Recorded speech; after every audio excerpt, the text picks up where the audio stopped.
Good morning, ladies and gentlemen, and welcome back to another video. Thank you all so much for tuning in, and in this video we're going to be going through my top 10 Colonely scents. Now, Colonely is a term that I came up with to describe the fragrances that I don't feel that comfortable wearing outside in public, thus I wear them at home, rendering the name Colonely when I'm home and lonely. But it could also be said that these are my top 10 most daring fragrances in my collection. One of these I don't really care for that much. The rest I actually do like, but I just don't wear them that often. But my number one fragrance is one that I love very, very much. So I did actually try to put it in some sort of order. I tried to put it in the order of which I like them. So the number one fragrance is the one that I like the most, and then the number 10 I don't really wear that much. But we'll go ahead and talk about each one of these fragrances as we come to them. And without further ado, let's go ahead and get into the list. So starting things off at number 10 is a fragrance that I bought because a store, Henry Bendel, stopped carrying fragrances. It was the one in New York. So I saw this fragrance there, and I know it gets a lot of attention in the community, some positive, some negative, and I said, you know what, why don't I just go ahead and buy it so I can have it in my collection, so at least from a collector standpoint, I can say that I acquired it, even though I don't necessarily wear it. And I've only sprayed this on skin, I think once, maybe twice, but that's it. And this one is by Untitled Chapter, and it's called Secretions Magnifique. Now, I know a lot of people know about this one, that it has notes of like aldehydes and seaweed and coconut, but what they're trying to pass off is a fragrance that smells like blood, sweat, urine, semen. It's supposed to smell like bodily fluids. I hate this one, I gotta be honest with you, but I mean, it's such a weird scent. I mean, it's one of those scents that really humbles you when you smell and you're like, I can't believe that they would make a fragrance that smells like this, that was even possible.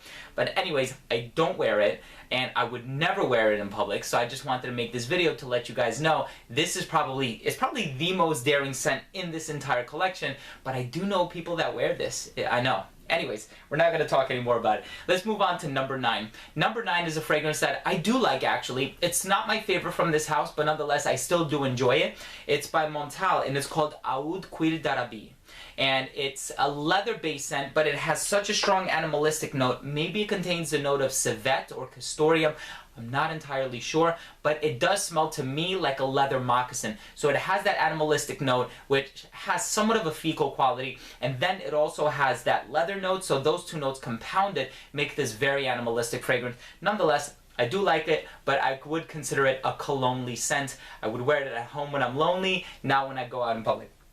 Next one on this list is by one of my favorite independent companies, and this one was composed by a good friend of mine, John Pegg, and it's one of the first fragrances that he's made for his company, and it's a kerosene fragrance, and it's called Copper Skies. Now, this is the old presentation. This also happens to be one of my longest, if not my longest lasting fragrance in my entire collection. I think the only kerosene that lasts longer on skin for me than this one does is the one that he custom made for me, which is called Four Dark Corners. But this one lasts such a long time, and it has like a beeswax note, it has a lot of clove, so it's a very daring scent, but I do love it, and I wear it all the time. I actually had an experience where I walked into work one day, and I walked into the secretary's office, and she started coughing. And I knew that, you know what, I probably shouldn't wear this that often in public, but doesn't stop me from loving it. Number 7 on my list is another fragrance that I do quite enjoy, and it's by a company called Jovoy. It's a little underrated, but the reason why I consider this one daring is because it does have a strong leather note, but it has an ambery background that makes it a little bit more wearable and a little bit more appropriate for public scenarios. This one is called Private Label. So here's the name, Private Label by Jovoy. It's a really nice scent. It also has a very dark vetiver note in it that I personally love.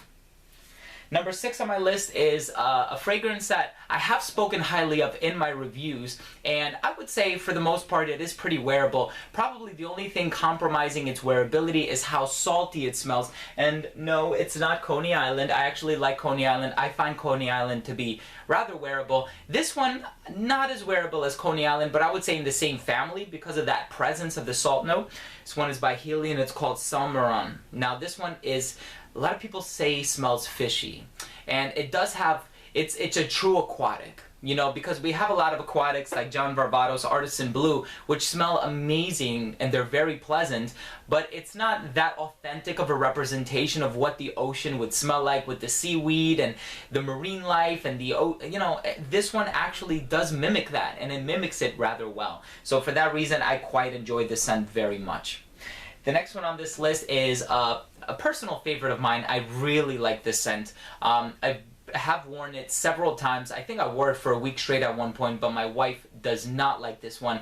If you've seen a video that we did together, you would know that my wife is really not a fan. It's by the company Zoologist, and for the most part, Zoologist makes really daring scents. Beaver I own, also very daring. Rhinoceros to a degree is pretty daring. I think Panda is unconventional because it has that strong bamboo note.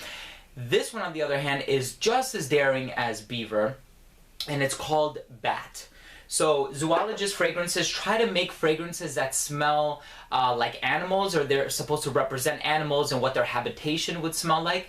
And of course, bats are known to live in caves. So this one smells of damp earth, and it has a banana note in there. It's really unique, but at the end of the day, it smells like dirt. You know, it smells like and I don't mean it smells dirt as in it smells dirty. It just smells like dirt. It smells like soil, and I think that would turn off a lot of people. Number 4 on my list is one of my favorite scents, and it's by a company called Imaginary Authors, and it's an independent company, and this is a fragrance that I blind bought because I saw the Imaginary note and I said, this is going to smell amazing, and it delivered. It did not disappoint. This one is called A City on Fire by Imaginary Authors. It has cade oil, which is what's responsible for the really dark juice, spikenard, cedarwood, clearwood, dark berries, lapdanum, and an imaginary note of a burnt match. And it's a really smoky scent. And of course, if we know anything about smoky scents, it's that other people don't like them. Usually the aficionados and the connoisseurs, we love them, but we're limited to its use.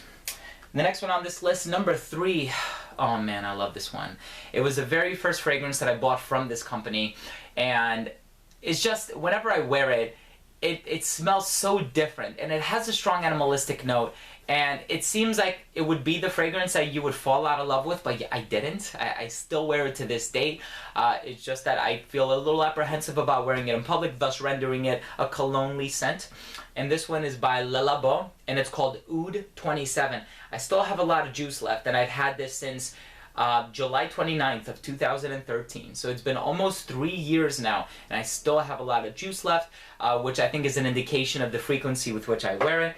But nonetheless, Oud 27 Le Labo, really daring, agarwood, very animalistic, and then it also has a civet note. Number 2 on this list is, again, when we're getting into the top 5, these are fragrances that I really love and enjoy. And this one is actually by the house of Xerjoff.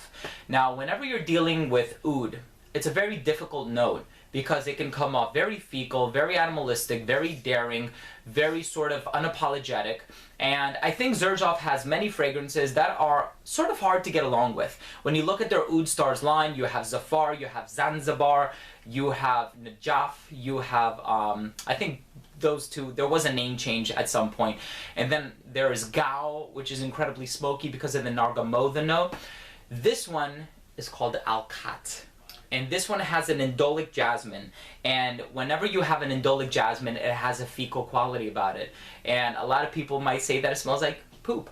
I personally think it's a really, really good scent. But it takes a certain occasion and a certain type of person to pull it off.